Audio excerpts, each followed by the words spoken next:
Perfect. Awesome. And at any point in time you can't hear me, please raise use the emoji to notify me so I can slow down a bit. And I do understand the session has people from variety of places. So I would try to, reduce my voice and also to make sure everybody understands and follows suit.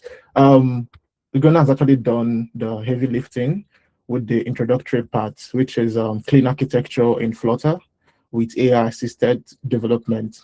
So basically, we are going to learn how to build with Claude and anti-gravity. So this is basically Google Developers Group. It's a virtual session. So, but it's going to be hands-on work. So if you have your laptop, it will be awesome to follow through. If not, just like Queen said, you're gonna it's going to be a recorded session. You can always go back to watch them on YouTube. All right, so let's begin.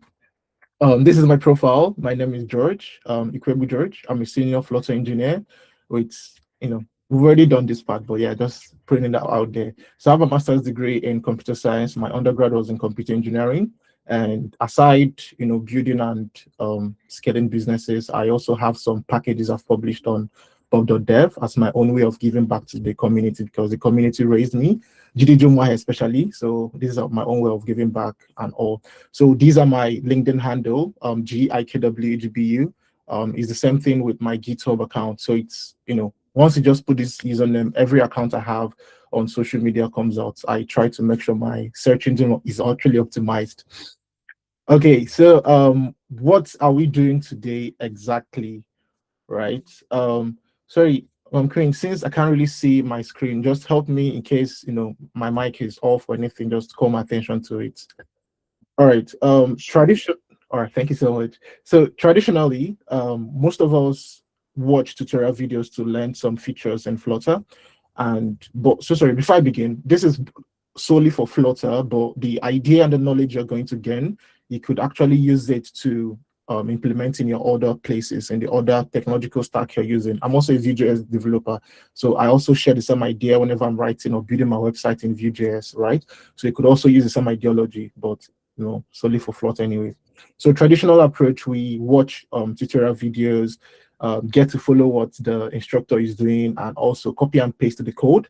And sometimes it works, sometimes it doesn't. So essentially, when you copy and paste the code, fingers crossed that it works, correct? And at the end of the day, if it breaks, you wonder why exactly is it breaking, right? But with the AI-assisted approach, you get to understand using Claude exactly what you're going to be building. You end up generating code with the AI that would eventually work. Now, the tutorial videos you're watching are mostly going to be on the usual to-do app, which is like Hello World in literally all the programming language, right? Because you use the to-do app to do your create, read, update, and delete the CRUD operations that deals with database and everything. So you leverage the tutorial videos to do it. But essentially, the application you're building is not a to-do application. It's more production-ready application. So you end up asking yourself, how do I translate what I've learned into this other aspect of the business? So this is why we are here today.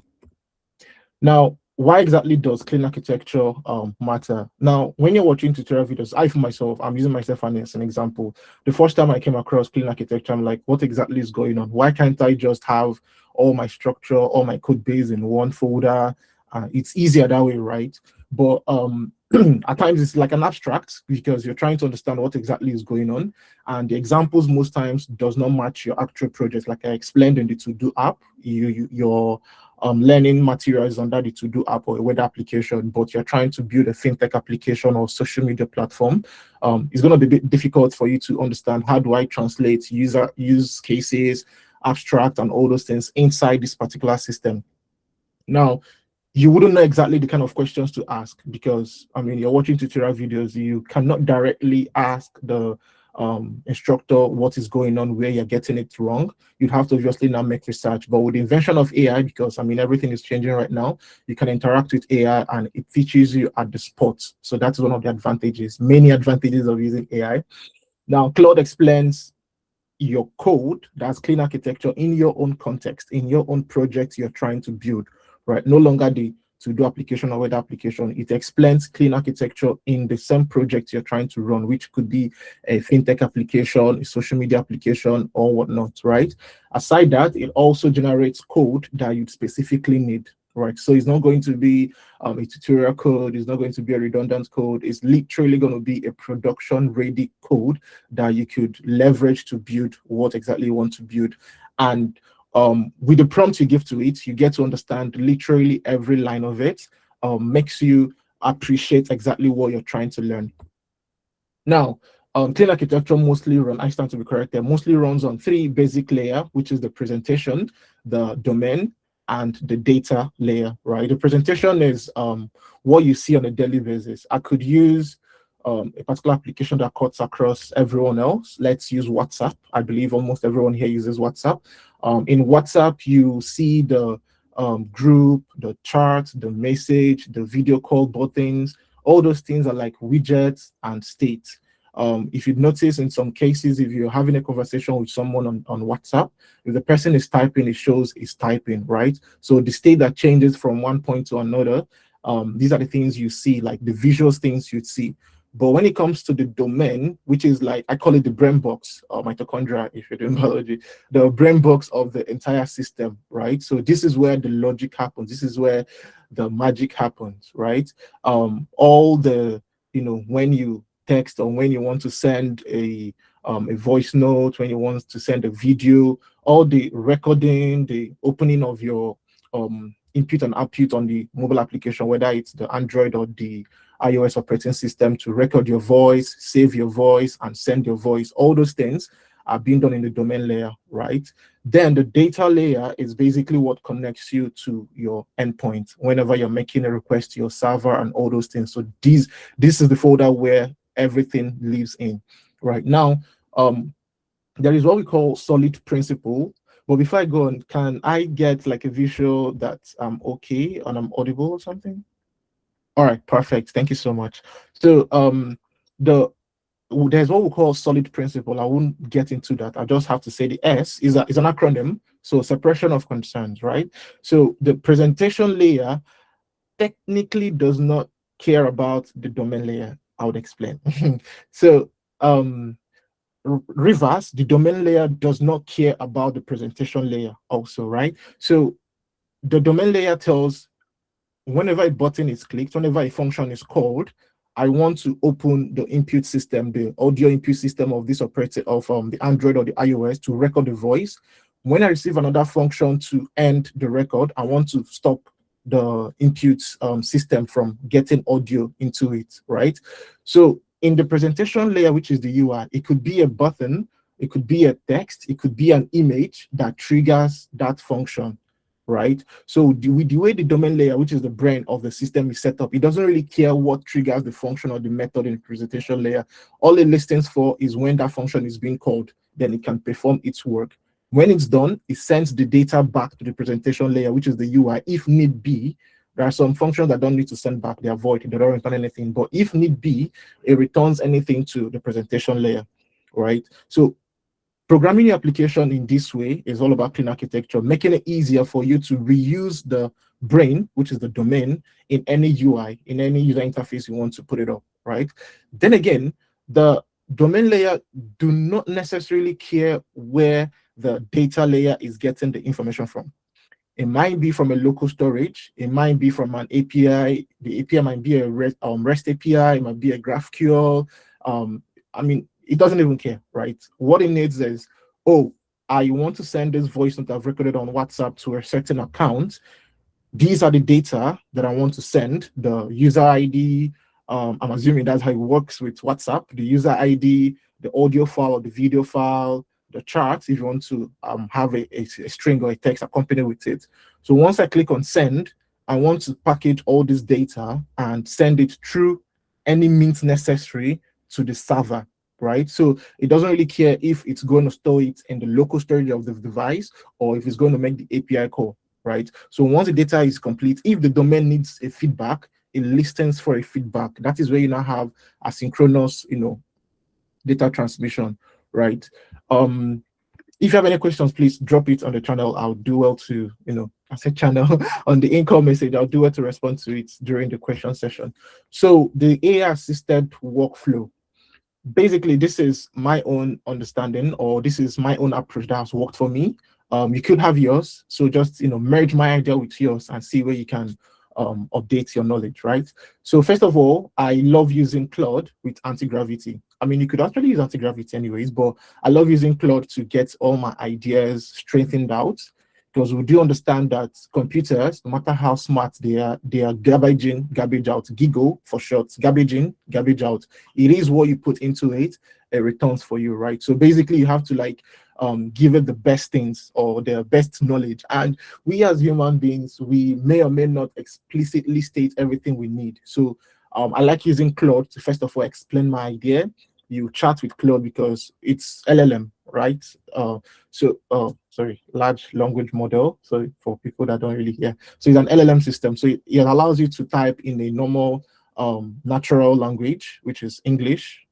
I think you can use another language, but yeah, English for now. So once you chat with Claude, tell Claude what exactly you want to build, express your ideas. You can trade information to up to you when you get to a certain level or knowledge of what you need. Then the next thing is Claude asks you questions. For instance, you want to build a user profile with clean architecture. Claude can ask you what state management system would you want to use? Do you want to store the data in the device or things like that? So you get to ask and answer questions for Claude.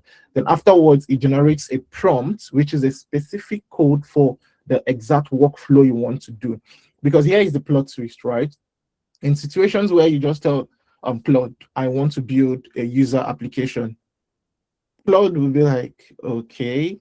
They might not necessarily understand, it's too vague, right? They might not necessarily understand exactly what you want. But if you go into description and tell exactly what you want, it can generate a specific code for you to now utilize, meaning that it's not going to be biased or have some what is it called, unnecessary, like deviate in what you're trying to achieve. Then again, you use your anti-gravity, which is like I usually call it VS Code on steroids. So it allows you to like VS Code, like an IDE as well. Yeah, I can call it an IDE because IDEs are crazy right now. So it allows you to write your codes and have access to your files and everything to now build a system for you. So you now learn and iterate. So basically, it starts from Claude explaining what clean architecture is for you, explaining also how it translates in the application you want to build. You ask the question, it answers, then it gets a prompt, you now put it into anti-gravity. If you do not really understand what you're trying to do, Claude would also generate the code for you, and you end up getting a prompt that you do not really understand, which kills the whole idea of trying to learn while working as well. Now, these are some of the things you shouldn't be doing and what you should do when you're trying to interact with your Claude. So basically, you should tell it, build a clean architecture in Flutter. There's no much context to it, right? You're not really telling it exactly what you want to build or what you want to get. So you need to be specific. I want to build an application, fetch from API, display user list, filter by name, use provider. This is just a snippet of what you should be asking Claude to do for you. So when you do that, the interaction begins. And at the end of the day, it generates a prompt, which you now copy to your anti-gravity. All right, so like I explained earlier on, the specific roles of the Claude is to explain the clean architecture concept for you, answer the questions why this happens, and not just what, right? It answers both what is clean architecture and how does it translate to the application you're trying to build. It suggests improvement to your idea, right? So in certain cases where, I'll show an example, right? In certain cases where you're trying to build something, at some point you'll be like, I don't know if I should add something else. I'm having like a developer mind blocker right now. So it can suggest improvement to what you want to build. And if that resonates well with you, you could ask it to proceed, right? Because like I said, here is the kicker. You cannot return the everything you want to build. You might have a memory phase at some point, so you need some suggestions and everything. Aside that, Claude will also help you to understand the code. Like I said initially, if you do not understand the code, it generates the prompt for you, which you now copy to your but at the same time, you would not understand the prompts. And anti-gravity just builds what you give to it. So it's garbage in, garbage out, right? And first of all, it shouldn't replace your thinking. It should only assist you and improve what you're already thinking, right? And it cannot solve vague requests. So I cannot tell Claude to build a humanoid robot right now. As vague. You have to like give it steps. Do you want to build it with Python? Do you want to build just the software? Do you want to learn how to use your IoT to build the hardware itself? So you cannot just think for itself, okay, I just want to build a humanoid robot. So how exactly do you want to start? So these are the things you have to put into consideration when you're speaking to Claude. So I normally say explain to Claude like you're talking to a 5-year-old. If you're able to explain a concept to a 5-year-old, then trust me, that means you broke down literally everything you want to give to Claude, and it's going to be easier for you. Now, what is the role of the anti-gravity? Generates a completed project, creates all the necessary files, it implements the best practices, and if you're a good developer, there's what we call TDD, test-driven development, and there's one we call in Nigeria ODD, Orga-driven development. My brothers in Nigeria would understand when you're working with some companies, the boss will tell you, this is what I want. So you have to work with what the boss wants. At the end of the day, they are the client and you are building for the client. Client is always correct. Yeah. So also you have to generate tests. There are 3 basic tests. So the point of making this video, we have the unit test, widget test, and integration test in Flutter. So, but for the case of this particular project, we're going to use just unit tests to test the units, all the units that we're working on, right? And also create documentation. I cannot stress this enough, right? So this allows you to create documentation of what you're working with. And with the Flutter boilerplate, you have what we call readme.md markdown file. This is where you basically explain what your project is all about. If there is any third-party API you are trying to use, if there is any software development lifecycle architecture you're using, that's be it MVVM or NVC, if there's anything entirely you're using, you'd have to explain all of them there so that any engineer that is cloning your project would understand off the bat what the application is all about and how to clone. If there are any environment variables that needs to be gotten through an official route based on data protection, you'd have to also explain all of them there and the usage of some roles, right? I've forgotten, I saw a post on LinkedIn where someone built a system that allows that helps you to write documentation, right, for your system. If I find it, I'm probably tag it when I'm writing my post. So if you can also impute this, you can just create a documentation while building your system. So essentially it goes through your idea, Claude, prompt, then you build a system, right? So you have your idea, you chat with Claude, Claude explains everything that you need to know. It generates the prompt for you, you copy the prompt and paste it on anti-gravity and it builds your system for you, right? And let me check the next slide. So after the slide, the next thing we're going to do is the live coding session, right? But I would take few questions just to make sure that everybody is flowing together. Then we'll go over and start building something. Like I said, it's going to be a hands-on development with a little bit of, let me just call it cheating because of time. I had to like get the prompt ready a little bit, but I would copy and paste it to show us exactly how I got to that. Not the prompt per se, kind of like the instructions of what I want to build, the idea that I want to get, right? So I don't have to, dabble with time and everything. So I'm going to build a simple bank application and we'll chat with Claude to understand what we need, generate the prompt, which is the specifications that we are going to put. Then the anti-gravity builds it, then we'll review and understand the output. Funnily enough, why I needed to generate this is because I don't know how much tokens I have left. So I wouldn't want to be cut off while doing live demo. It happens a lot. So to avoid me overusing my tokens. So yeah. So let me take some questions just to be sure that we are all on the same ground. If you have any questions, just raise your hand and Gunnar would let you speak. So there are 2 questions in the chat. The first one is, what's the difference between anti-gravity and VS Code? And then the second one is, can I use another LLM instead of using Claude? And if I do, what are the trade-offs? All right, so VS Code, I think VS Code has black box. I'm not sure, but anti-gravity is, I would just say, it's tailored for doing more crazy things. So this is the website to download it. It's from Google, anyways. So antigravity.google. You can download for. I use Mac. You can download for Windows if you're on Windows. So it's just like VS Code, to be honest, because you could literally import your settings from VS Code to anti-gravity and use it. Like I said, it's just AI intensive. You can communicate with it, but with VS Code, I think they are still well, I'm not sure, but you also get in there anyways. But I just prefer the flexibility when it comes to anti-gravity.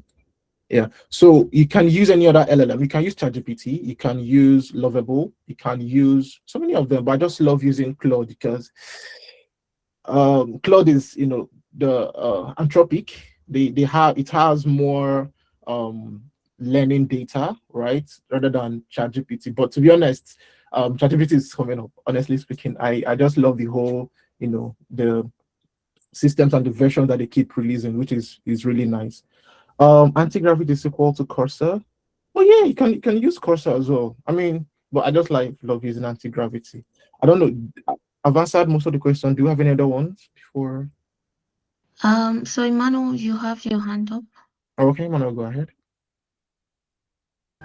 Okay, good evening, sir, and thank you for this section. Good evening. So my question is this: I use the anti-gravity and I use the open code inside. So I want to ask, just for clarity's sake, when you say Claude, use the Claude for as the AI stuff or whatever. So I want to do they work the same or should I wait for you to finish if I ask the question, because I'm kind of asking for clarity. So what we are going to do in Claude, you can actually do it in the anti-gravity AI part of things, right? But why I normally separate two of them is I first of all use Claude to share my ideas, to get my ideas wrapped up. So even if I exhaust my token, I would now continue from with anti-gravity, right? So how I normally start is get the ideas ready, get the prompt and everything. Because I mean, obviously I'm a Flutter engineer already. So once I've gotten all the folder structure that I need and place it in anti-gravity, subsequently, if I need to update anything, I'll just use the anti-gravity. So the Claude just helps me to get my idea, straight up what exactly I want to do. So you can actually do the same thing on anti-gravity, but anti-gravity, you might mistakenly press enter and it starts generating the application for you without having a clear view of what you're trying to achieve, right? And exactly, and you end up using more token than you should have used. So you can use ChatGPT, you could use Claude to clarify your idea, make sure you've gotten exactly what you want, then you provide the prompt and you move over. Yeah, you could potato, so it's all good. All right, thank you. Any more questions so that we can get started? All right, thank you. So to start off, I have here my Claude. Good evening, user. Okay, so one of the first things I like doing, which if we try to imbibe in our day-to-day lives while they're using AI, it can actually help. Some people already know this. So like I said, some people already know all these things. So this is, for some of us that are still trying to come up. So let's kickstart. So I like having this first line. So in anything I want to achieve, I would first of all start with act as an, right? So this is like an actor that helps the GPT or any of your LLM language to be specific on exactly what you want to achieve, right? So it helps to avoid I've forgotten this particular word, right? But it helps to avoid confusion or the LLM giving you vague information or scattered information. But when it tells you to act as something, it focuses all the attention in that field. So act as an experienced Flutter engineer and user-centered design expert, UCD, with extensive years of professional experience and best practices, right? Exactly, thank you, ambiguity. So I want to build a simple banking system leveraging on MVVM. MVVM stands for Model, View, Model, right? So model is like the use cases, the entities, and all those things. The view is the presentation we talked about earlier. The view model is now the controller that helps you to, that's like the, what's it called again? Go back so that I can speak with this. Yes, the domain, this is the view, and this is the view model, right? So the models and everything now lives inside of this other place. So, so first of all, I want to build a simple banking application leveraging MVVM clean architecture with provider as state management. In Flutter, you have a lot of state management system, Qubit or Block, Riverpod, GetX, provider, and all those things. I just love using provider, but depending on the work you have, you can leverage that as well to use it. Then the repository pattern and dependency injection. So dependency injection is actually a very good approach when it comes to using clean architecture. It allows you to literally inject any dependency your class needs. So in a situation where your repository needs, your service class needs a repository, which the repository fetches the API, makes the API call, the service talks to the repository. So when you're going to instantiate it, you need to put, or you need to call the repository class inside of your service. It might be a big jargon, but people that are in Flutter should understand what I'm saying. So in order not to always call this every time you want to use that service, you just use dependency injection to inject it, right? And that way, you just do it one time. It serves as a singleton, a true source of, a single source of truth, rather. So you don't get to always reinstantiate that particular class or the service you're trying to use. So it creates a singleton, meaning that all the data is just in one place and you're reusing it often, right? And like I said, this is the learning phase. You can also prompt your Claude to explain what dependency injection is all about. And yeah, so I also included the below app features. These are the things I would want to achieve in the whole system, right? So like I said earlier, I would have hit enter to proceed, but I do not know how many points I have left. I don't want to exhaust it when I'm still talking. So all I would do is just copy paste and explain some of the prompts I already have here. So the next few lines includes the app features. Number one, I want a splash screen. Now remember I said act as an experienced Flutter engineer and user-centered design. User-centered design is a whole course on its own that literally allows you to understand users. So riddle me this. If, for instance, and PS, none of these companies I'm going to mention, this is not a sponsored ad or anything, it's just for learning purposes. So TikTok, for instance, are mostly targeted to a particular age grade. People in the 80s, 90s might not really know how to use. Some that learned can also use it. To have some TikTok videos where we have our grannies using it and all, right? But when you're trying to build an application, you need to make a survey, a market research on the kind of users you're trying to target, right? There's a reason Facebook is as it is. There is a reason Naraland, which is one of my favorites, is as it is, right? It makes it easier for people to just know what they're doing, right? So you need to make a research to find the best colors, the best fonts, the best font size to use in your application. That way, people of various age grade would appreciate and also relate with your application. For instance, if you're trying to build a fintech application, you should be using like green color or blue, some colors that resonate with money. If you're trying to build an agricultural application, green obviously represents life. I stand to be corrected. But so that's what I'm trying to say. So you now also depend on the font style you're trying to use, not too curly or cursive, because some people might not really read it properly. Some people like myself, reading things in caps lock, I feel like you are angry, you are vexing.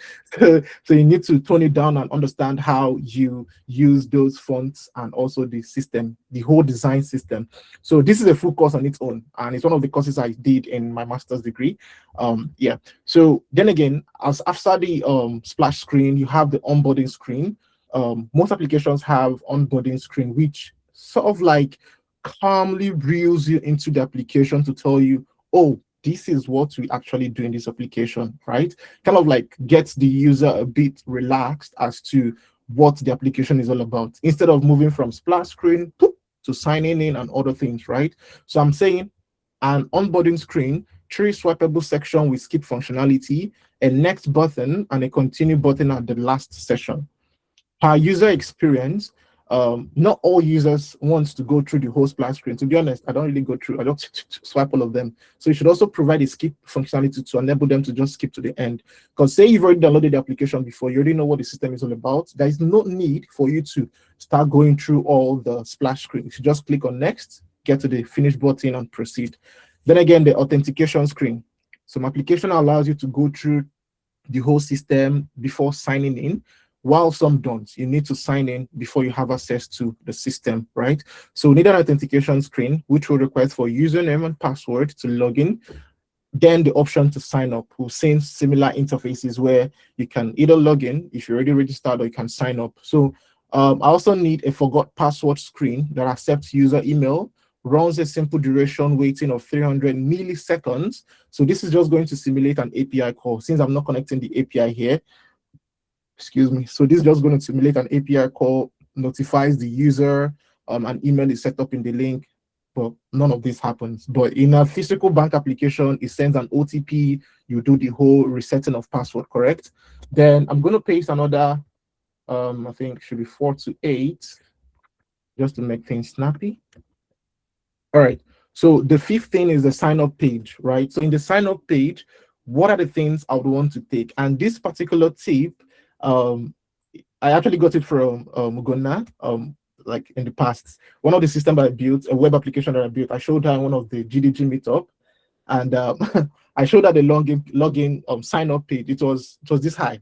You have, I think I even included your village name. You have to put your village name, your community elder's name. It was so big that she was like, nah, I'm not sure I'm going to fill all these things in this form. Why not make it small and make it a gradual process where probably once they're done filling this, they go to the next screen and fill it. You know, that makes sense. I do want to, because I want all of them to suffer it, because I suffer to program it. But at the same time, it also resolves around this is what the user wants, and this is what you as a developer want. You're not building the app for yourself, you're building it for your users. So at first, just grab the first and the last name, the email, the password, and the username, and that's it, right? You've seen some applications where they just grab the little information they can. Then when you sign into the application, there is a banner that pops up and say complete your profile, because some users kind of like get the they're not really encouraged. They are discouraged to continue if the filling form is too much. This is the particular one I know most of us run away from. If you're trying to apply for a job and you see cover letter, most of us just run away, because why am I doing cover letter like as well? All right, so in the email also, I kind of like I'm prompting to also add the regex, regular expression, right, to make sure that that is an email address. Mind you, you can also allow the back end to do this things for you, but as a front end / mobile engineer, it is good for you to also tighten your own side of things. This is to avoid from man-in-the-middle attack to other cybersecurity attacks on your application, because this is a bank app, not just bank app, in other applications, right? You need to tighten the security, because the mantle or the security strength depends on you and also the back-end engineer, right? So the username, the password as well has to have a particular acceptance criteria, which are listed here. 1 uppercase, 1 lowercase, alphanumeric, up to 6 characters. I just made it up to 6 characters. Normally it's 8, 5, yada, yada, yada. Then again, the 5B, when the user either logs in or successfully signs up, send them to the nav screen, which would have a bottom navigation of the home and the profile. Oh, pardon me, I should put. So you see, that's why you need to like converse with the AI. So these are the things, I'm explaining the things I want to have from beginning to the end, so that it's there's no ambiguity, like it gets straight to what I want to have. Then in the home page, show a greeting depending on the time of the day. And before I continue, if you're working in a team, you'd obviously have a UI UX person, a product manager, product designer, right? That how do you design the interfaces and everything that you need. So most of these things I'm writing here are going to be coming from what you are seeing, which in some cases you could just copy the design, like download the design and paste it in your anti-gravity, prompt it to reproduce the design, and it does exactly that. I've tried it several times and it works. Just that I think it might consume more of your tokens and all. Right, so in the homepage, show the greetings depending on the time of day. It could be morning, afternoon, or evening.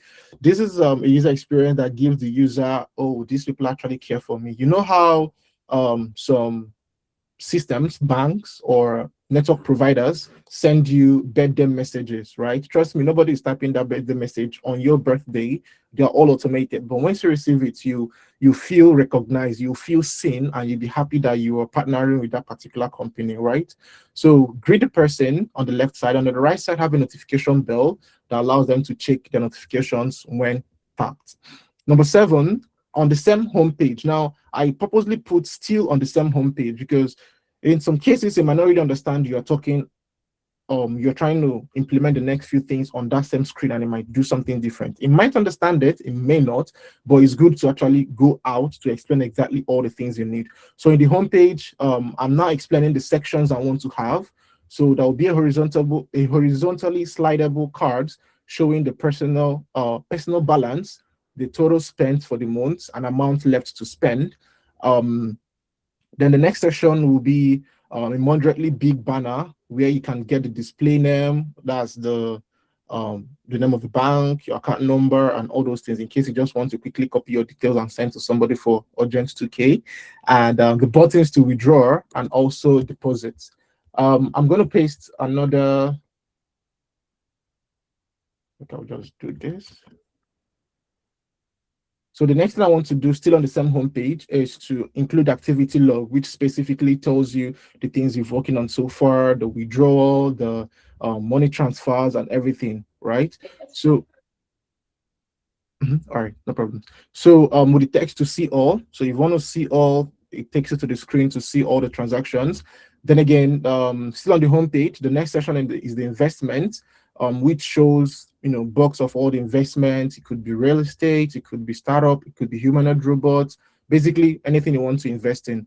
I would have loved to mention some companies' name that have these similar features, but I wouldn't want to. The number 11, which is a big lengthy, and that was why I am copying it separately. So this is where the thing starts becoming useful. This was meant to be a simple application, but like I said, I don't want it to be a to-do application or similar ones.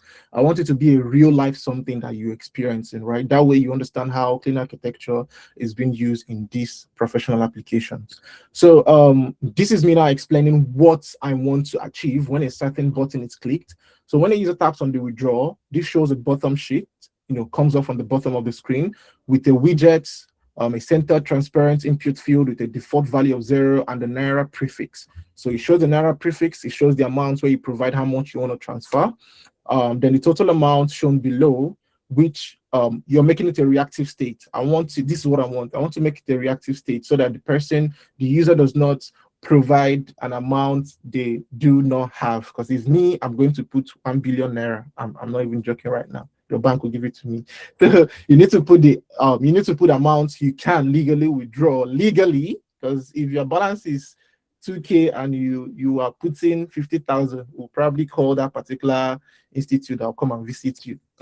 All right, so the input field allows you to do it. Then by user experience, the button is already disabled. So once you put an amount that is within what you have in your account, then the withdraw button is active for you to now trigger.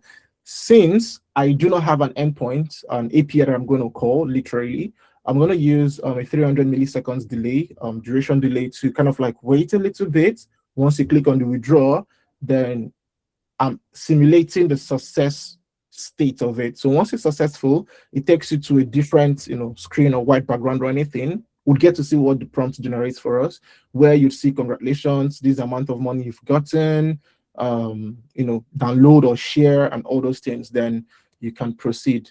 Now this is for the withdrawal.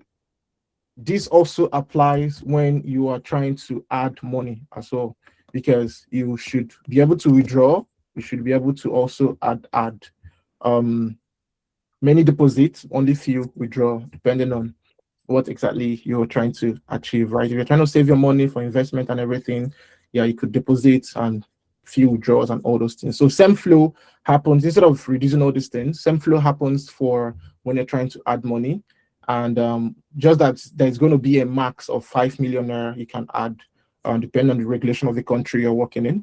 On the profile, so this is now moving away from the homepage. On the profile screen, I'd want to have like a circle shape. I wanted to include an image, but that's a bit far-fetched. So it's just going to be the initials, the first last name. My name is George Ikwegbu. So it's just going to be a GI. Let's see how it works. So you can choose to edit the name, see the terms and conditions, the privacy policy, FAQs, which stands for frequently asked questions, contact info, help. Contact and help are the same thing anyways. So I specifically listed, included what exactly I want to use for it, which is a list style. So I should always use a list style for me. Then at the end of the day, when a user clicks on the edit profile, the bottom sheet comes up, you provide your information and you update it.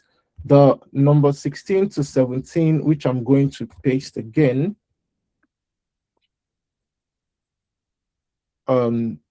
So write a unit test for each of the features we talked about, right? Then again, the comprehensive readme.md file explaining what the project is all about, from cloning the repository to all the features or any third-party SDK used. Then again, this is where people are getting back at vibe coders. So when you're vibe coding, be sure to always ignore your environment variables, right? Because I mean, I stand to be corrected, but if you go on GitHub and search for SDK or anything related to live keys, you would end up seeing some people's live keys. I've actually seen some. I had to send the person a DM on LinkedIn to tell the person, do you mind going back to your GitHub repository and removing that, uncheck it and all. So yeah, some people just put their private keys in their repository, which is not good. Most of these keys, environment keys, are not supposed to be out there, and based on data privacy and all those things, you are not even supposed to share it via WhatsApp. It should be on your official email address to share those things. Now, the interesting parts, which I normally include at the end of everything I'm working on, because like I said, as a human being, you can only do as much as your mind carries you. So note, integrate a pull to refresh, system where necessary. So because ideally, the life cycle of Flutter, you have the two basic widgets, stateless and stateful widgets. In the stateful, the state is a rebuild. Stateless, it doesn't, right? So you can also make a stateless widget behave like a stateful if you're using consumer, or you can use that refresh state. So refresh state only works actually in stateful anyways. So in order not for you to always open the application for the fetch balance or anything to work, you can integrate the pull to refresh, which once you slide down, or you can slide up or anything, depending on the settings you use, it refreshes and fetches the APIs or everything you need. Then secondly, to make the best out of the design, use an extensive research regarding the user-centered design, as the application cuts across people of all age ranges. Now, remember when I said that about user-centered design? So this is a mobile application that literally everyone is going to be using. It's not for a selected age grade, right? So everyone is going to use it. So make sure the application resonates within the entire age bracket, correct? Do a proper system design setup with custom app color, text. Now, this is where reusable component comes in play, right? We know about the text widgets, where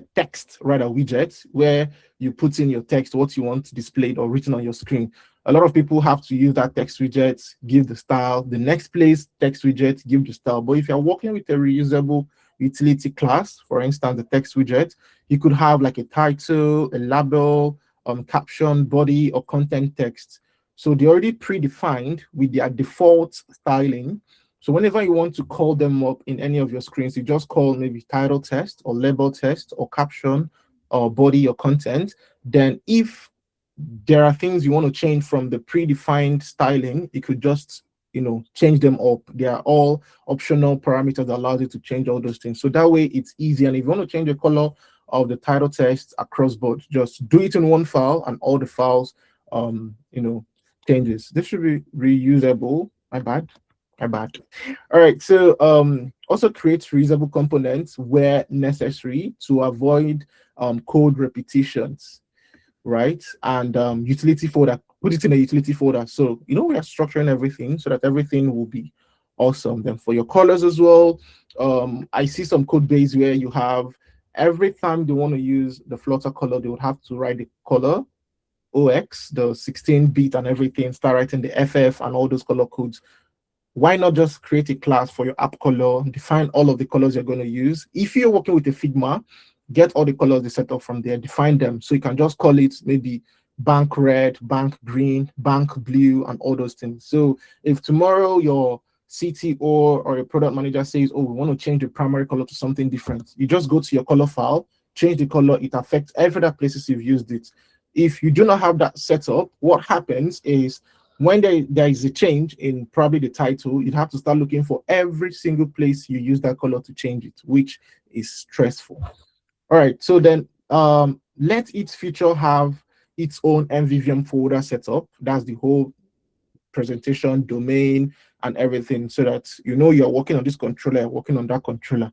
And again, the base controller, which tracks all the notify listener for major actions. That way, all features can have access to the other feature APIs. Now, I think every state management system has where the fall short, right? So provided this is part of the things where the fall short that block or Qubit solves. So because I love provider, found a way to enjoy what Qubit gives to you without actually using Qubit, right? So a base controller allows you, say you're fetching profile, you are fetching transaction, you are fetching bank history and all those things.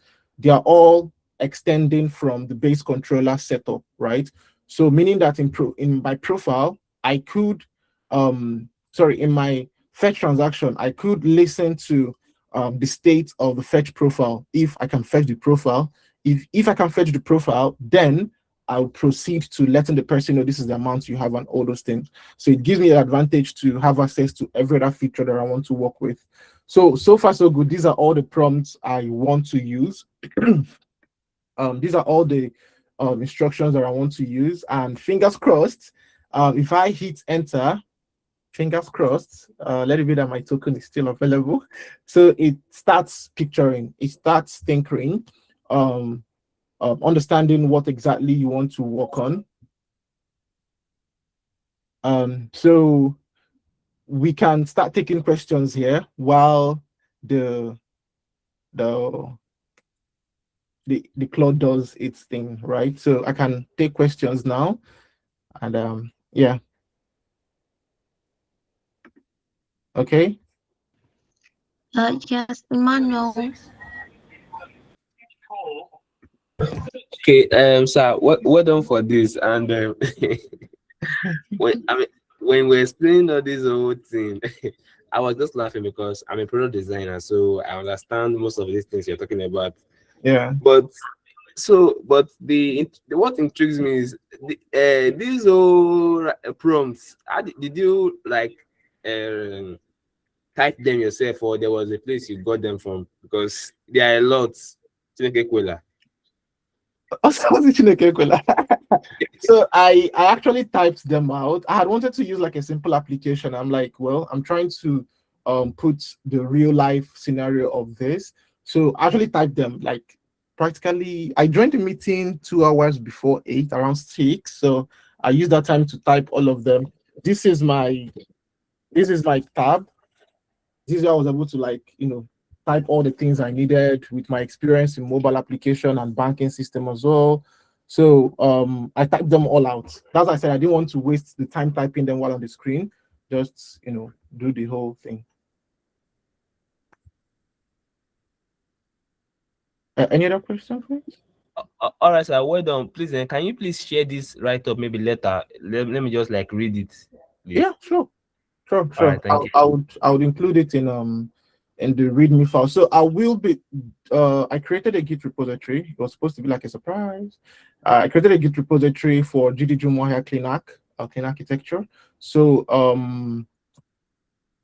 yeah, at the end of the day, I would include the conversation with the Claude inside of this and push it. So I'm gonna make it open source as well. It's obviously public, so you have access to it. It's actually live right now. So if you go here, you can see, but there's nothing here anyways. So until I push, then you see the code base and everything we've worked on so far. And yeah. then you have access to the conversation. Although I have like a little assignment at the end of the day. Yeah, Odnachi, yeah, go on, please. Yeah, thank you so much for everything you've shared. Everything has been detailed so far. I barely Mhm. don't have a question here, but I want to ask this. So can I trust AI to generate the prompts for me? Because you mentioned that the prompts you generated it yourself. So is it possible that I can trust AI to generate the prompts for me? Yes and no, right? So even ChatGPT or Claude itself tells you AI, Claude is AI and can make mistakes, right? It tells you that it can literally make mistakes. So these things I put into the system, I brought the idea with my head, like I thought through with the idea, right? Then I copied them and put them into Claude to now generate the prompt. So like I said, this is having a conversation with the AI and it's now fine-tuning what you want.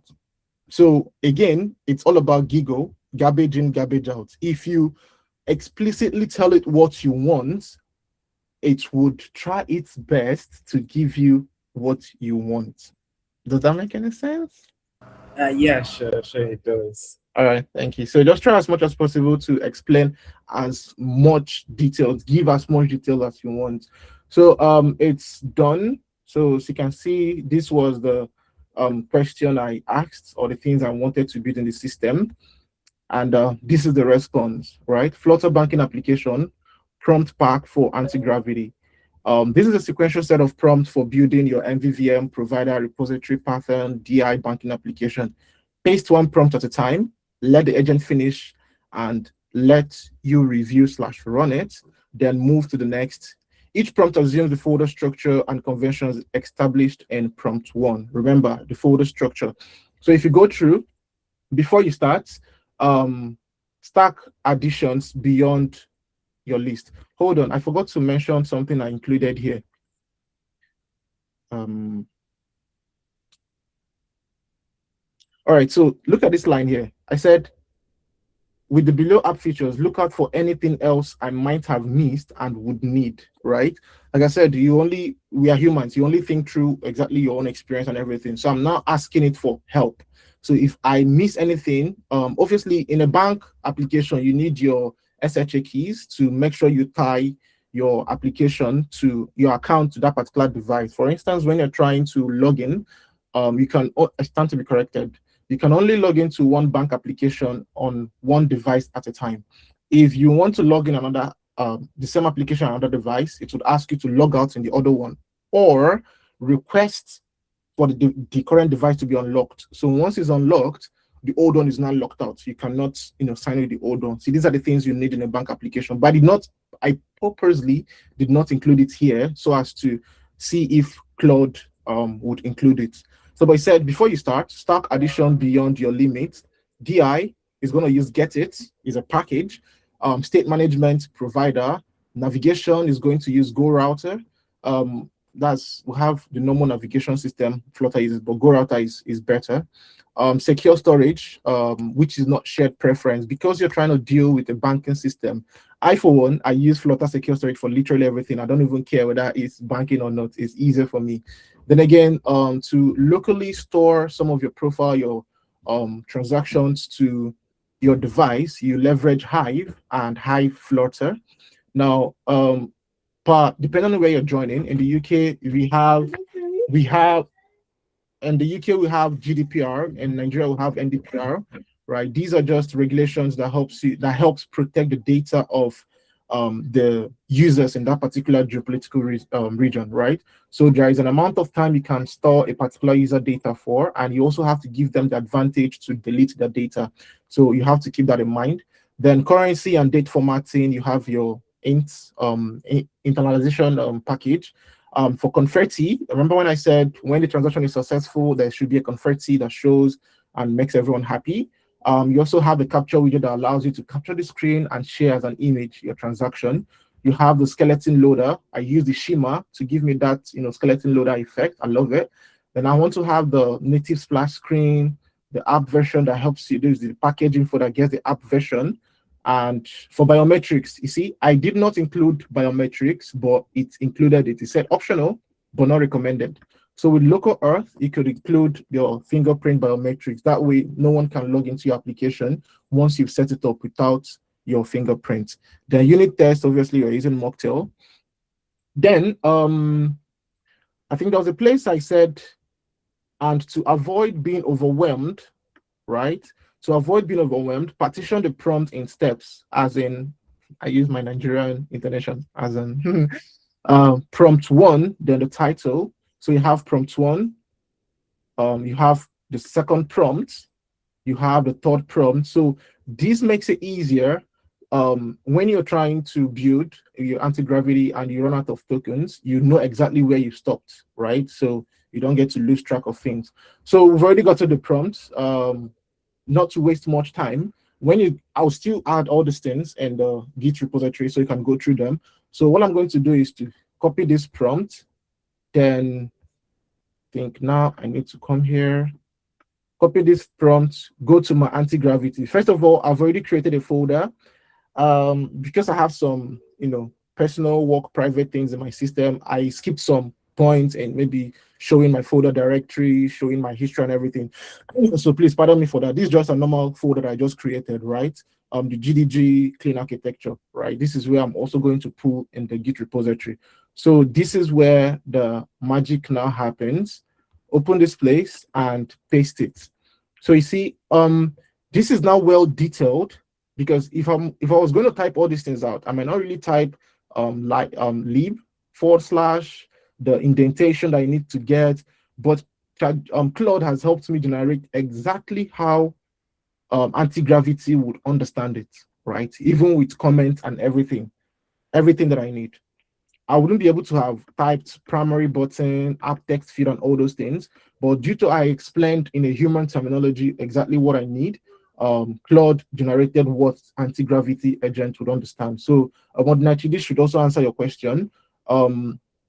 Claude helps, or would help you rather, get exactly what the agent will understand, because at the end of the day, it's just zeros and ones. I don't know if any of us does or is doing assembly language where it just writes zeros and ones all together. So yeah, so when you click enter, hopefully then my anti-gravity token is still available, right? So it starts working. I will list the content of the current workspace directly to understand layout and see where to set up the new Flutter project. So I'm already in my folder, in this folder that I created. So everything is going to run in this folder. So first of all, it comes up with implementation plan. This is why I said I love anti-gravity, right? It gives me the implementation plan, what exactly I want to implement. I would go through it, look at all this dependency. Let me expand this. So you see, for now, there is no folder here. There's nothing here at all. It shows me exactly what it's going to add and how it's going to set up the system. So all I need to do is to click on proceed. Initially, I think I actually set it to automatically do all these things because I trust it enough to not to hack my system or crash it. So you might be skeptical not to do that anyways, to avoid your AI running some bash script and stealing all your tokens or all your keys for your blockchain. So you see, it has already scaffolded and created the application for us. I'll just go on and open the main.dat so we can watch it build. Do we have any questions on so far?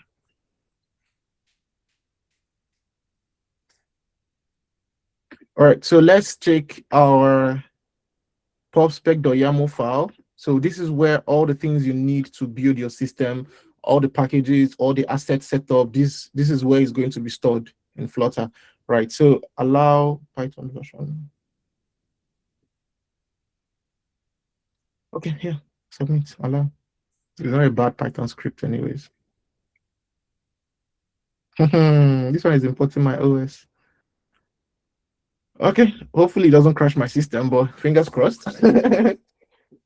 All right, so it might take a little bit of time. So let's just interact. You can ask your questions. Then, am I still online?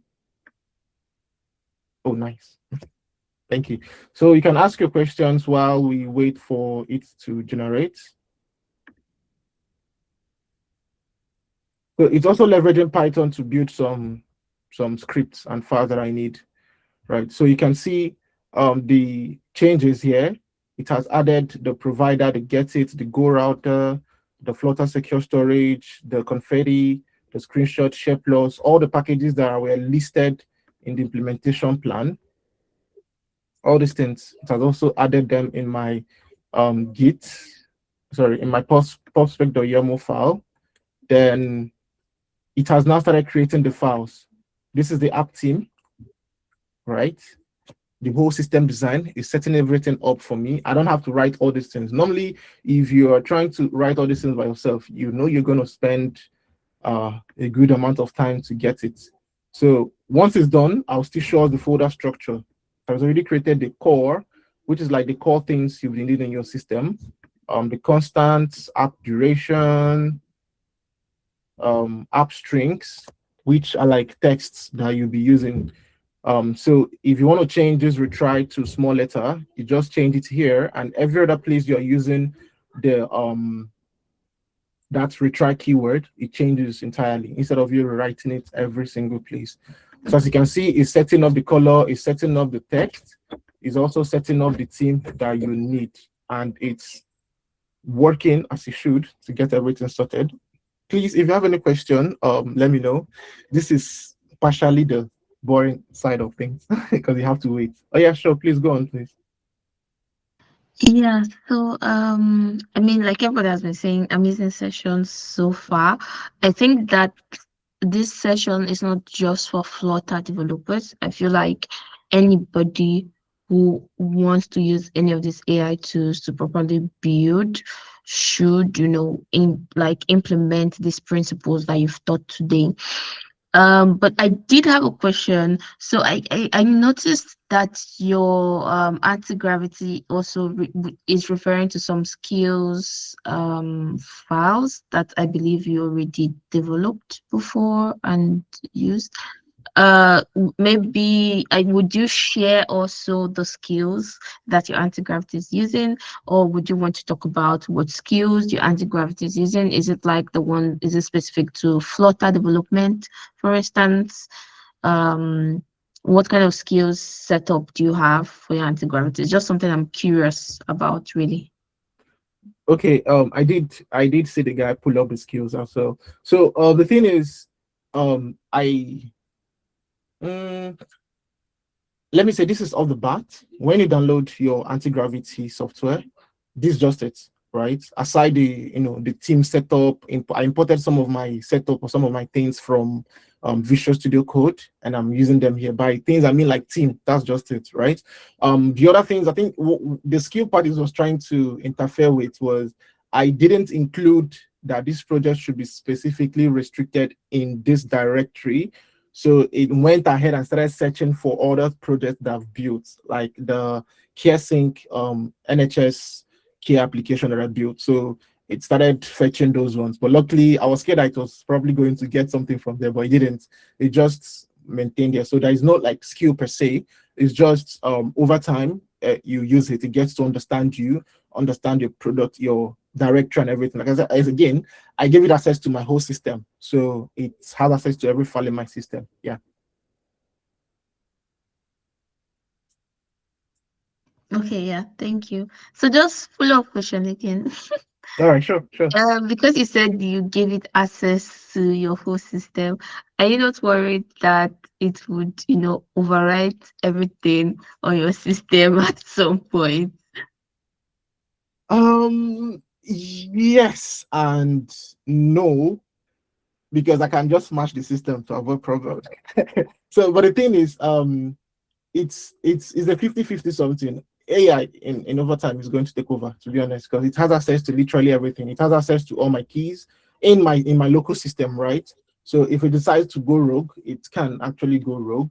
But there are some things, if you notice, there are some things I needed to give access to permit it.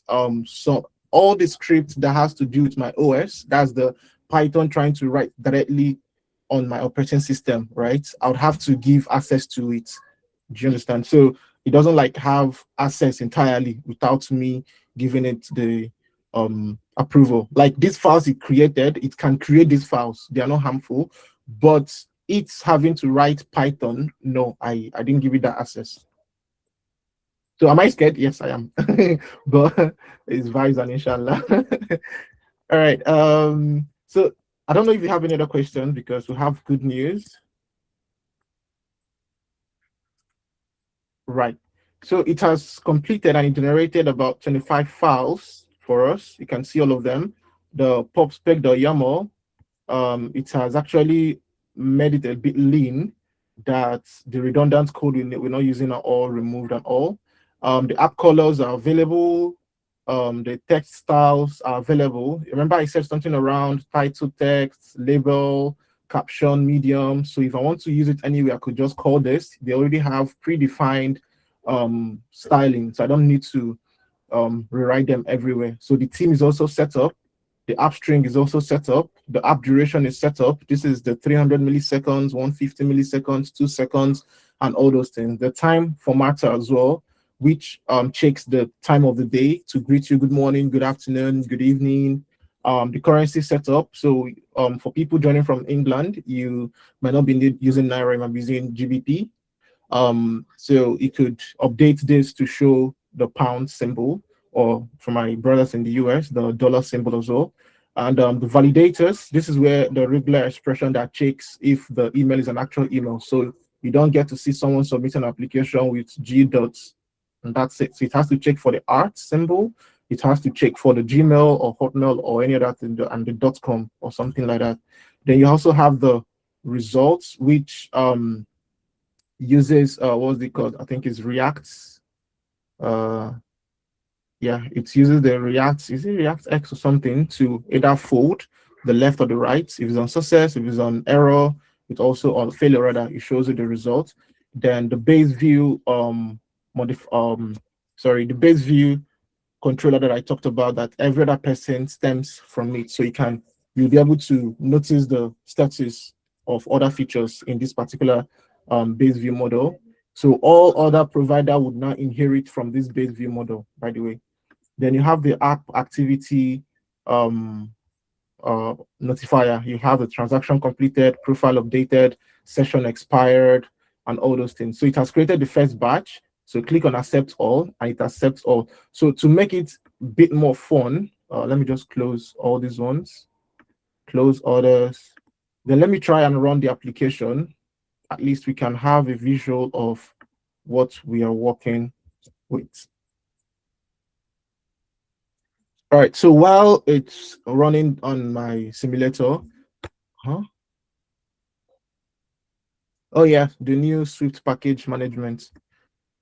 I hope the Flutter secure storage meets up with the requirements. All right, so let's just go back and see other. So we are done with the prompt one. The whole foundation has been built. The system design has been designed, everything that you need. So if you're working with a product, Figma product designer, all these colors that we are using, since they've already generated it, you could now go to your file, update those colors with with your own customized color, and you should be good to go.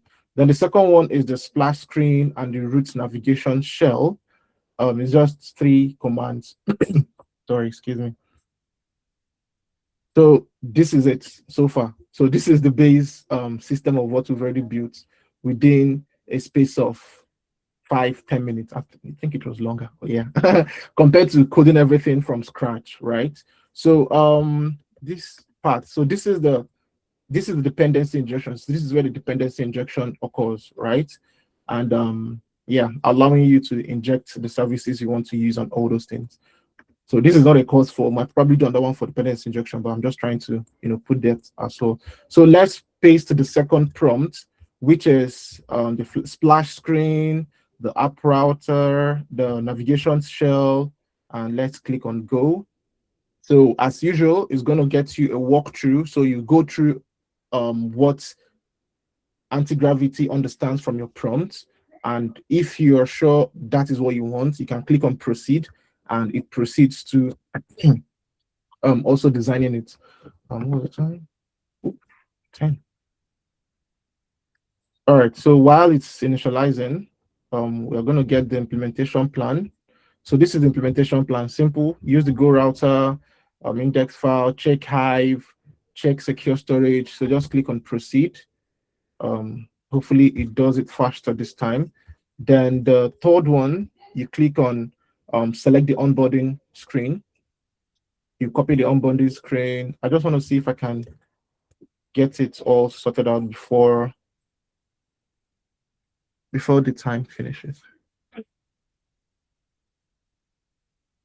It's probably wasting time, but compared to you having to hard code it yourself, trust me, you could actually be eating, honestly, or be doing something, playing games or stuff while it generates your code for you. Then at the end of the day, you do some tweaks. Also, this Apex banking foundation is just for learning purpose. If a similar software company exists, I do apologize. This is no way an advertisement for you. Disclaimer. Thank you. All right, so now it's analyzing the pre-existing system, and this is why you have to like start step by step. So because we've already run the first prompt, subsequent prompts are going to run will take knowledge off of what we already have as the base model and base definition, right? And yeah, so hopefully it finishes early. 24. So have 4, 5, 6, 7, 8, 9, 10, 11. Oh my days. So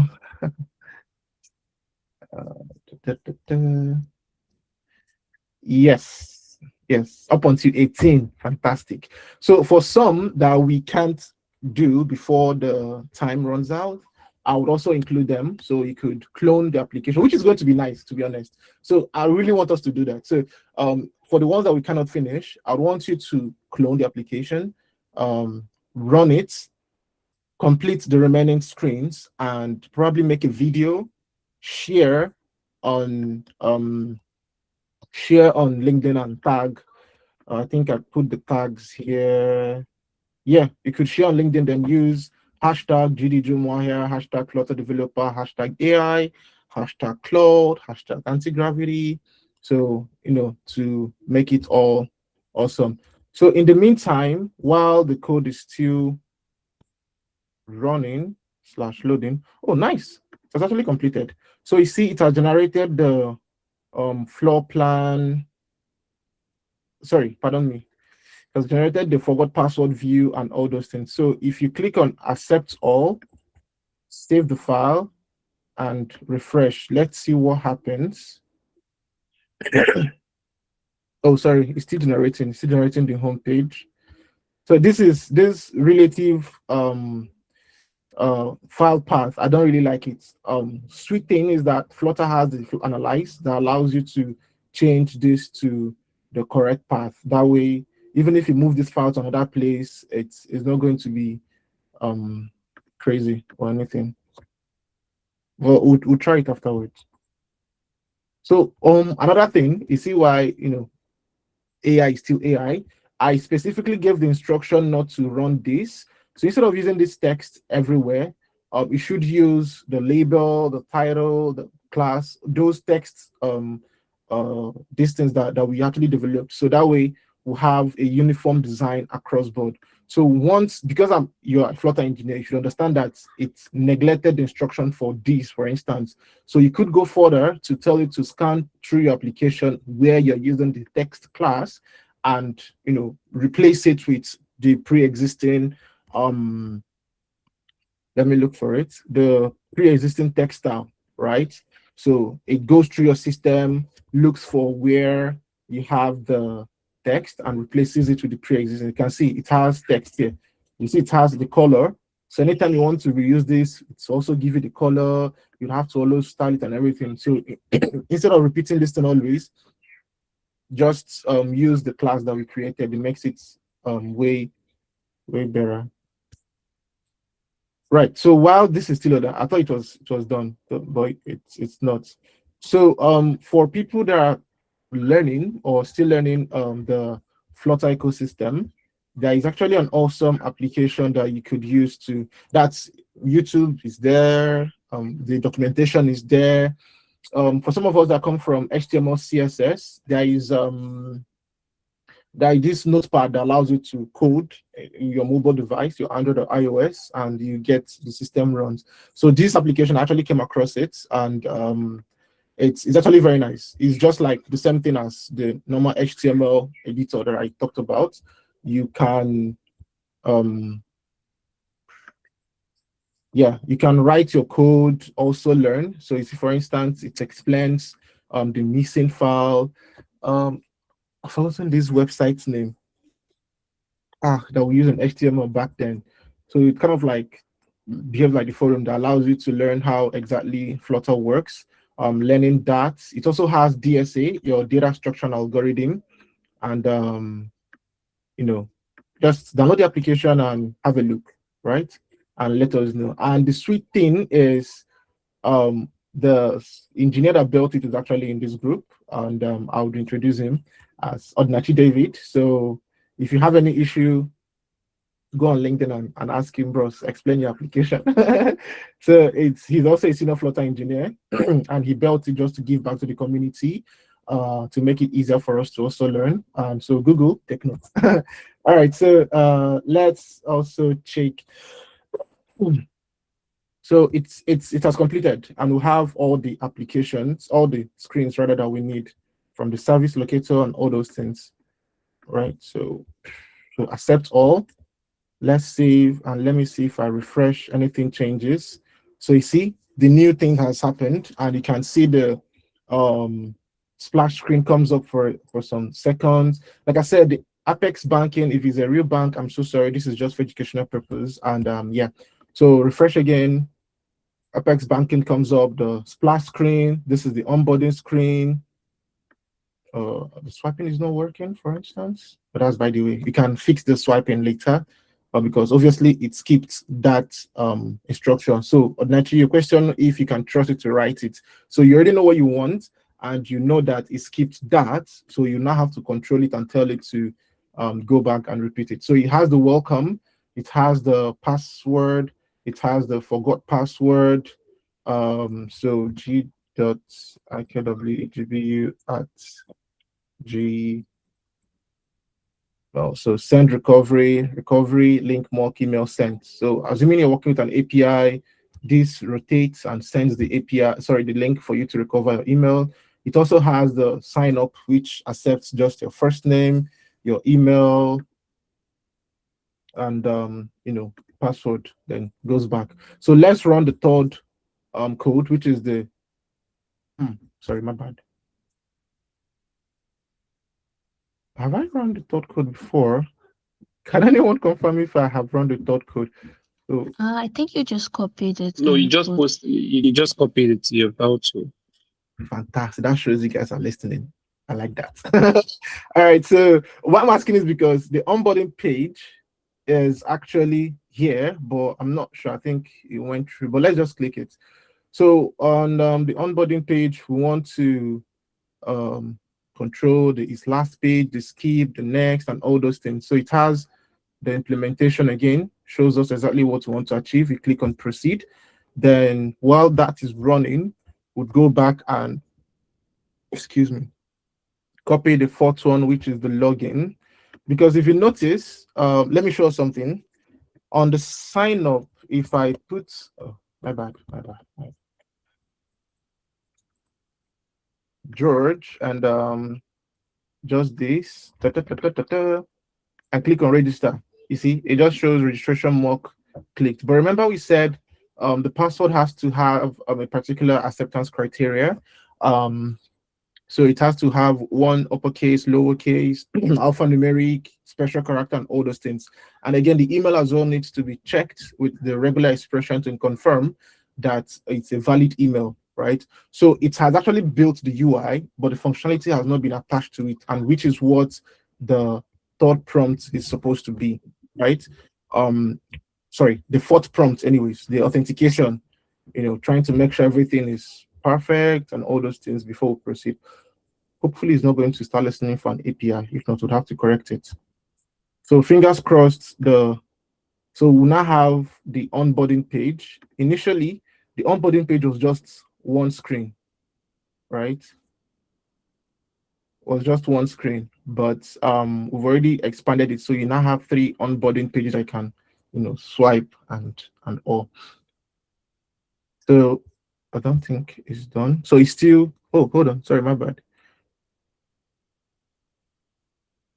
So RM is removed. So he wants to remove the onboarding view. So the initial onboarding view was just a one file. So this revolves back to if I trust the code that is going to be run. So I know a little bit of Python or normal bash scripting rather. So this RM means remove, right? Then if you see RM-F, you want to like force the whole thing to be removed. So do I want to remove the onboarding view? What is in the onboarding view? It's just the initial part of the thing. So yes, remove it and replace it with the new one. It does that hopefully, and continues from where it stopped. I think the prompt 4 is out. So while we're still waiting for it to finish building the service locator, so you see, initially we started with just 3 service locators. The lazy loading for the dependency injection, but as the feature grows, it kind of like adds more to it, right? Yeah. All right, so please, if you have any question, you could just unmute, indicate, and Ugona would unmute, so we can just pass time while we're waiting for the system to finish running.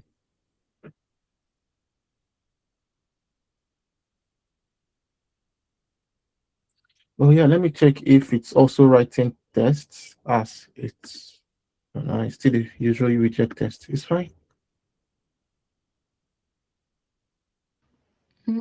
So I had a question. All right, please. So I can see that you're using the Gemini 3.5 Flash with the medium token length. Do you have like a preference to which model that you use? And have you noticed any particular difference with the models that you use? I would say a little bit of yes, a little bit of no. My case might be different, right? Because by default, I already know what I want to achieve, right? So now I just need little of AI to accomplish what I want. So any other thing I want to run, I can obviously do it myself. But if you really want it to be intensive, you can upgrade it. Then again, with the way the anti-gravity allows me, because I think I'm on Google AI Pro version, like I pay the highest 5 terabytes. So it gives me access to almost all of them for free based on my subscription with the Google One, right? So I start with this. If I run out of my token, I'll select any other one here. I could collect the sonnets. I think I started with the Sonnet, then I now transition to the Gemini 3.5. So I can switch with any of them that I want to use. If I've run out of any token, I'll switch to the next one. So I don't really mind which token is running with, because obviously what is going to generate, I would have to go through all of them again and confirm that they're correct or they're not correct. I don't know. So like I said, I don't have a particular preference because I'll still go through the entire system. So for some reasons, I included the Hive to check where, to remove the onboarding flow. So once you've gotten to this part, it removes the onboarding flow. So I would want to tell anti-gravity to remove that check for me so that the onboarding flow shows. So you could, oh my days, sorry, my text is quite small. So you could say, okay, I noticed the onboarding flow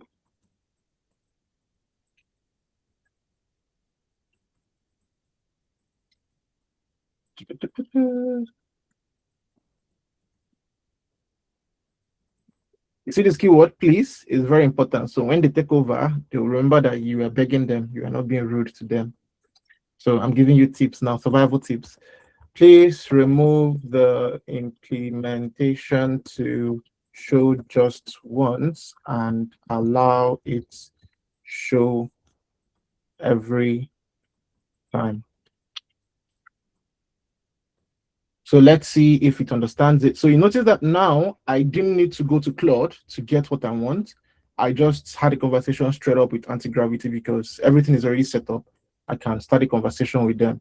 So now it's going to review You see that it's inside the model view, right? So this is the place where, I don't know if you can see my screen. I'm so sorry. I just like a bit small. Let me see if I can increase it. So this is the place where it's onboarding completed. Is checking the state of the onboarding completed. So if you've completed the onboarding state, then it should not go back to the onboarding, right? So the save token, get the token and everything. But now I'm telling it to remove that feature. So if I click on accept, it's, I think, fingers crossed, you should have removed it. So if I save again and refresh the system, we should be able to see the onboarding. Fingers crossed. So now you see the premium digital banking. You can swipe to get to the next one. Then you see continue. See, change it from next to continue. So if you are the first path, you have the next, continue. Now also notice I included for user experience, you have the skip button here. So you could just click on the skip button, it takes you to the home page. Let's refresh one more time. How many hours left? We still have time. So one more time, because I removed that state to make it work. Yeah, because I removed it, it's the launcher always occurs. So I could say something. In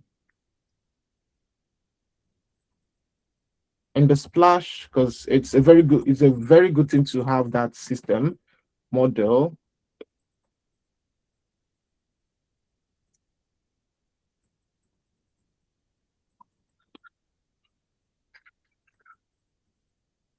Okay, so what I'm trying to do is I want to return the splash screen, but have a Boolean value that toggles it. So when it's set to true,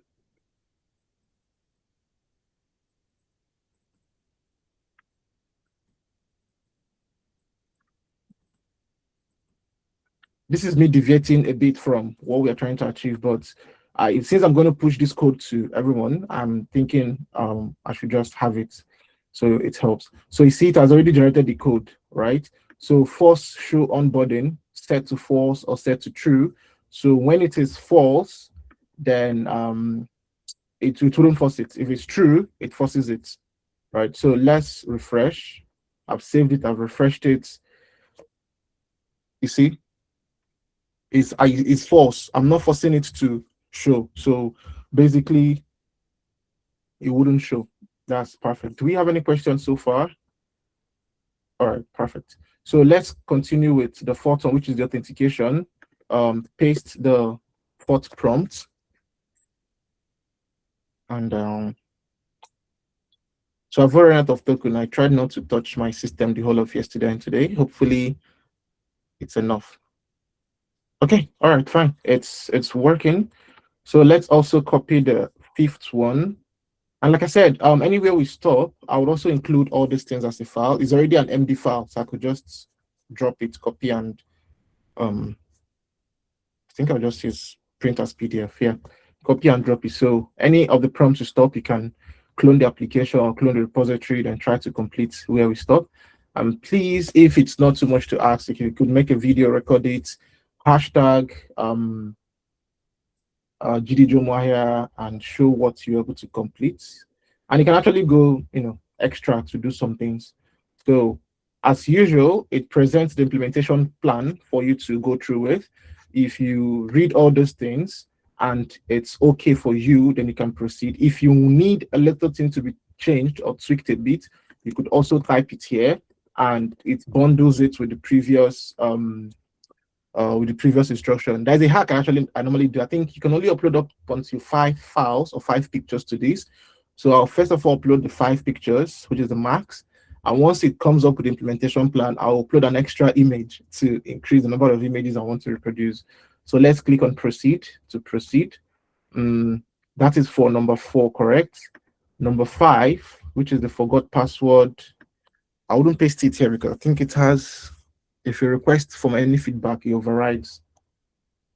So let me close this one also. Close others. So while it's still generating, let's talk about the folder structure, which is part of the actual topic of the discussion. Now notice how let me just close all this. So to avoid writing what we call spaghetti codes in Flutter, folder structure also helps you. So at first we'll have the app, which I don't know why I created the app. I really use this app. Everything I work with is in the core, but I might, drag it and put it back. But yeah, so it has application, which is where the main.file lies. Nice. It went extra mile. So it's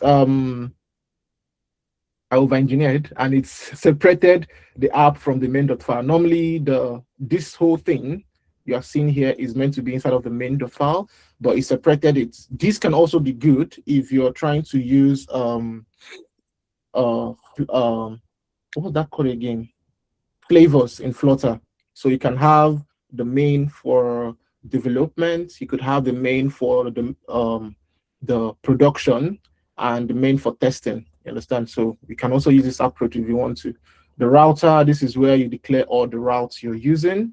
So you see splash screen, onboarding parts, profile, path, and splash names and all those things, right? We're using Go router.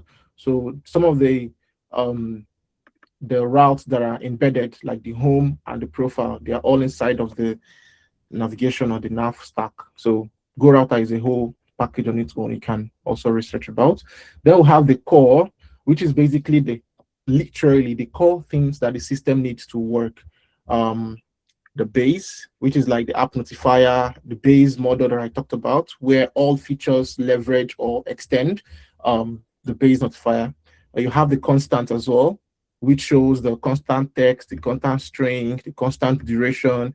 You have the dependency injection, which is all about the service locator that helps you set up your dependencies and your files. Then the services, which like the extra services you're using. So say, for instance, you're using AWS, for instance, the S3 bucket for AWS, the services is going to be here. So, the transaction between you and the S3 buckets, if you're trying to store your data. So I think the service is all going to lie here. You also have your team set up. So you see how the whole thing is structured, that you can go into any of them and correct or update anything you want to work with. Then again, you have the utils, which are like the currency formatter, the date time formatter, the results, the validators and stuff. You now have the reusable widgets. To be honest, I love this part. So the reusable widgets allows you to literally reuse anything you want to work with. So instead of me having to declare the show bottom sheet every single time I want to call it, I could just reuse the data and makes it easier for you. So the text field, right? The text field, the one you put your email address, all these things, you see they are uniform across board because you are using a reusable widget, right? And all these things are parameters that are being passed. So in case you want to add extra things, for instance, you see that this input field does not have any icon, it doesn't have any suffix, but the password has a suffix. So this is where you also include it. If you need a suffix in some of them, if you do not need a suffix in some of them, and you're good to go. So obscure text, for instance, is yes. So you see, it's a widget. So if parameter passed through the widget, if it's obscure text, it adds this icon to it. If it's not, it doesn't add it. So things like that makes life easier to use. You have the empty state. This is one of the things I love about user experience. So in a situation where you go to a screen where you're expecting to see some things, but because you're new to the application, you don't have the transaction history. Sorry if I'm talking too fast, let me know. So you should have an empty state that lets the user know, oh, you do not have any transaction, start sending money to get your transaction started out, right? And your primary buttons, you want to have your buttons well stated, so they are uniform across board. You see how the login is here? The same thing with the register, it has the same text font weight, the same text size, the same rounded button, the same effect, and all those things. So that's why I have to have it in a separate place. And we are done with the core. Then we would have the feature. So the feature is basically what your application have, right? If you're a freelancer and you're trying to work on a you were trying to build a client, you could tell the person how many features do you want in your system. Each feature you add costs a certain amount of money, things like that. So you have the splash screen feature. Now notice it has the view, which is the UI. It has the view model, which is the controller. It literally named it view model, yeah, which is nice. So the profile also has its view. So subsequently, because we've already finished with splash screen, subsequently we will submit. Subsequently, we'll start having the view model of the profile. Then once we get to the data part, we'll still have the data folder, which would show us the entity, the use cases, and all those things. So the product is still coming up. So you see here, we have the model, we'll have the view, we'll have the view model. Remember I said MVVM. So this is MVVM. So this sets up everything you need to work on. So anything you want to do on the onboarding screen, you have all the setup here. You could have all the files in one place, but it might be a bit cumbersome for you when you want to scale, because there's what we call making your code base scalable, right? Because if there's any other new feature you want to add, it might be too cumbersome for you to add it. But if you have them all separated, separation of concern, it's easier for you to just add a new feature, work on the system. So notice in this splash screen, it extends from this view model that I talked about, right? So making it easy for you to have access to every other feature state, loading state without stress. All right, my mouth hurts. All right, so the fifth one, which is the authentication, is also loading. And if you notice, it's not creating the repository. So let's go to the close orders. So let's go to the auth screen. So you see now, difference between the auth screen and the home is that we've not started working on the home. So it only has the view, but here we have the data, we'll have the view, we'll have the view model. So in the data, you have the models, you have your repository. If you open your models, you have a user model, which shows the ID, the first name, the last name, the email, the username that you want to use. So here, I'm not using just in serializable. Pro tip for some of us that are Flutter, so you can use this website, quicktab.io, to get started, right? So if you have an endpoint, from, let's say you're using Swagger documentation or what was this other one? Postman, right? If they send you a data, let's say user, for instance, if they send you the data, how the data is going to look like, once you copy and paste the data, you'll be able to generate all these things. So you can select Dart, then once you select it, I mean, basically just copy the code and paste it. That is the exact same thing you'll be getting here. Okay. So in the repository as well, it's also setting up the auth repository, which should allow you have your keys. And yeah, since we're not sending API, so it would just have a default data for us to use here. Then the repository itself, this is an abstract class. It's very good as well if you want to write your unit test. We'll also see the unit test when we get to that part. So the application is still building. It has updated the set locator. So the login has been updated as well. So the login now checks for your details to sign you in and all those things. We'll have 9 minutes. The user is also available. So the widget test has been updated, right? So yeah, it's putting all the things here. Let's just click accept on all of them. So when it wraps up, we would go to number 5, which is the forgot password. If you have any questions, please notify so that you can get it. All right, so while it's trying to wrap up, let me still save and refresh the system and see what happens. All right, so login. So you see, you cannot just, initially you could just click on the button and it works, but now username and password fields cannot be empty. So let me just try something. invalid username or password. So let's just grab from here.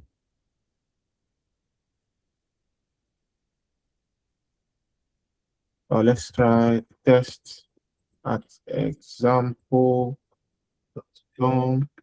Yes, please, you can go on. Yeah, thank you, George. I had asked the question. I'm like new to Flutter. I've really not dealt with Flutter, but I think I'm very much interested in that. But .NET, MVC, C Sharp, it's something I have some good idea around. So I was trying to confirm, is Flutter also working with the whole MVC framework or Yeah. something very similar to it? Yeah. Yeah, you have the MVC approach as well if you want to. Okay. That Okay. model view controller, correct? Yeah.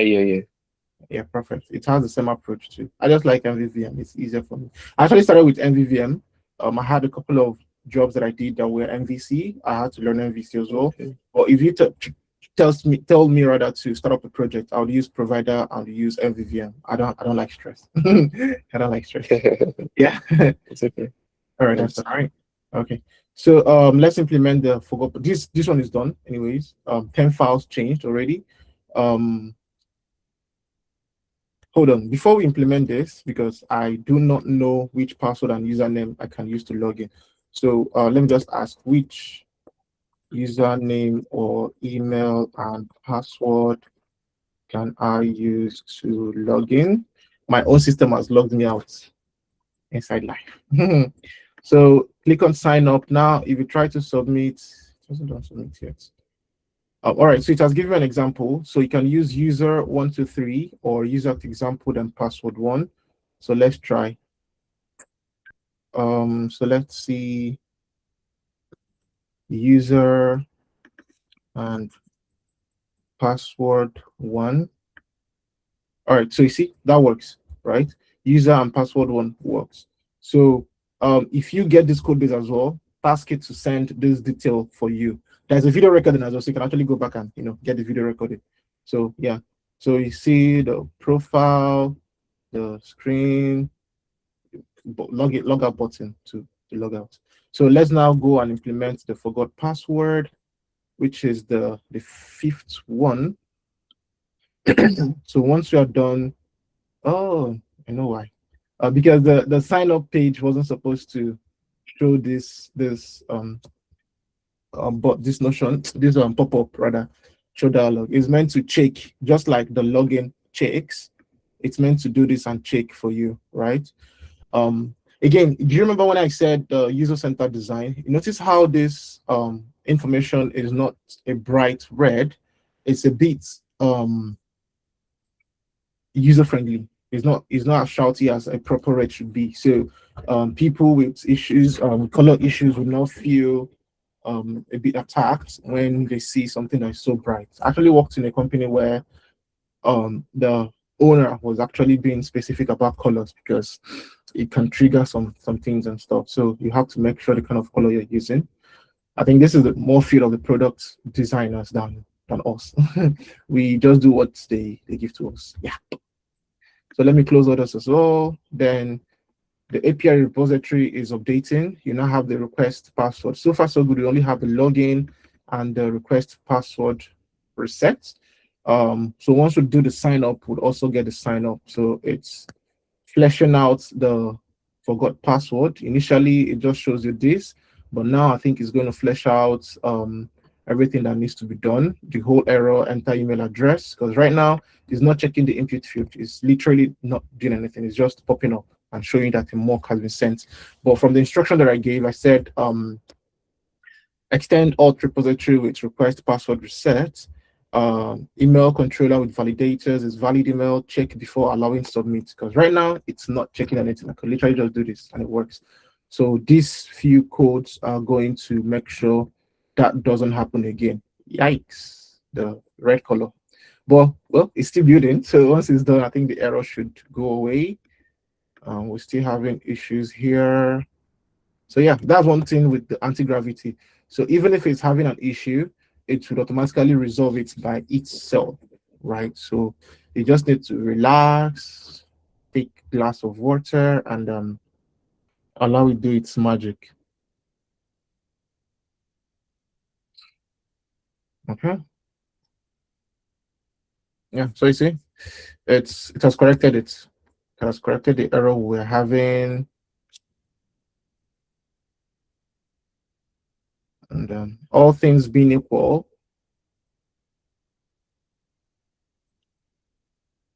I'll just keep accepting. But let me just copy that for the sign up screen real quick for the time. 2 more minutes. So after the sign up, we'll have the profile. I don't know why the profile came before the homepage. It's a little bit weird. It's all good. So the test is updating. Let me just. Huh? So when this thing happens, is mostly because the view model or the controller for that particular one that is mentioning, we rather, because it's me and everyone on this call, you're the one building it, we haven't registered it on the app. So we haven't registered it here, so it's not seeing it. Yeah. So hopefully the AI does it for me and updates everything. Refresh. Okay, so let's go to forgot password. So send link. So now it now detects that you haven't provided the email. I provide gibberish. It does this again. You see the error message updates. If I send without it, it says please enter your email address. If I put rubbish, it says please enter a valid email address. Say if I put at gmail.com, or let's use g.ikwegbu, and click on resend link, it tells you email successfully sent. If an account exists with this email, a resend link has been sent. I did not include this, but it's totally true for me. You can also resend the reset link or back to login. So that one has been cleared out. The next thing we are going to work on should be the sign up screen. Excuse me, the sign up screen. So at the moment, the sign up screen does nothing, only pops this. So it's going to walk through and make sure it's also working as it should be.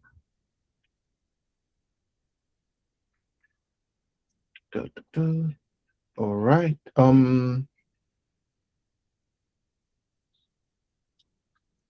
right, so it's trying to get the implementation plan for us also, so that we cross-check what we want to achieve if it aligns with what we want. So this is the implementation plan.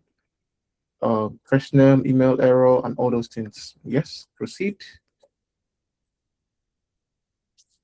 I think I'm going to merge the next two files. Let's see if it can.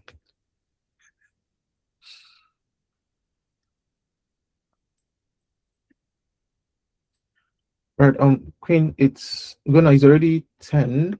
Do we still want to continue and wrap it up, or would you want us to? I don't know. I think okay, I think maybe the people who are still online can maybe let us know.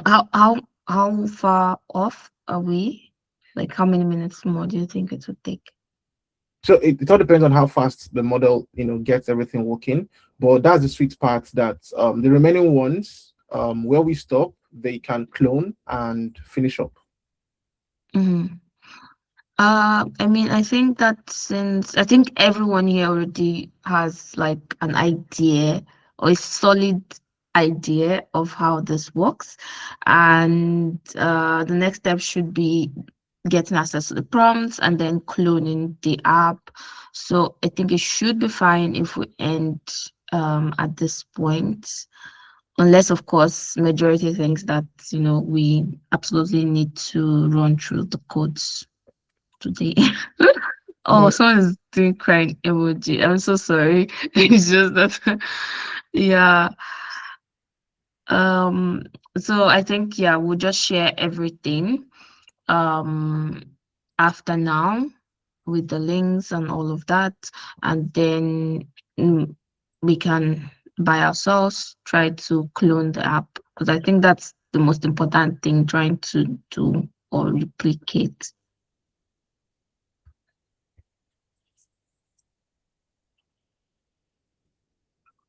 Oh yeah, that worked for me. So yeah, so yeah, I'm trying to update the README with also the login details so that yeah. Okay, let me just include something else. So when you get the repository, um uh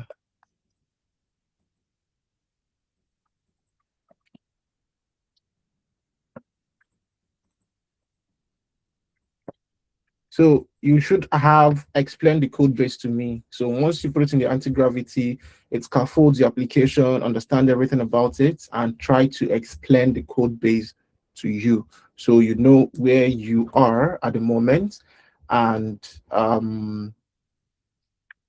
you now start implementing the other one. So luckily, we're only going to stop at the sign up, right? So once you get the code base, I'll drop all this prompt. So you can start from the profile screen, which should be nice. Run that of the profile screen, run the home screen, run, the second home screen for the balance summary cards, the account banner with the balance review, the withdrawal flow, the deposit flow, and all those things. So once you run it, pull the app and make a video and show us what you have. It's obviously going to look alike because it's still the same prompt. But I wanted us to be like, I would, put the remaining parts of what is left. So you could clone, fork the repository, take a tax, right, and work on it. Then once you're done, make a pull request to the repository, make a push to the repository, then I'll review and merge it. If that's okay, we can play that little game. I don't really mind. Yeah. So we can play that little game. You know. Oh, thank you so much. Thank you so much. Thank you so much. All right, I really appreciate. If you have any questions, closing time, you could just share ideas, share the thoughts, and all those things.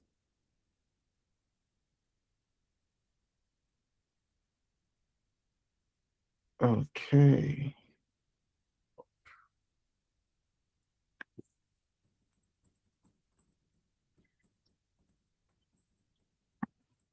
Okay, great. I don't think there are any questions, at least I can see any in the chat or anyone's hand that's up. In that case, thank you very much, George, for this very amazing session. It's very detailed. I think it has everything that one would need, especially with the AI tools or the AI development tools, AI assisted development tools. So thank you, thank you, thank you. At this point, I would stop the recording and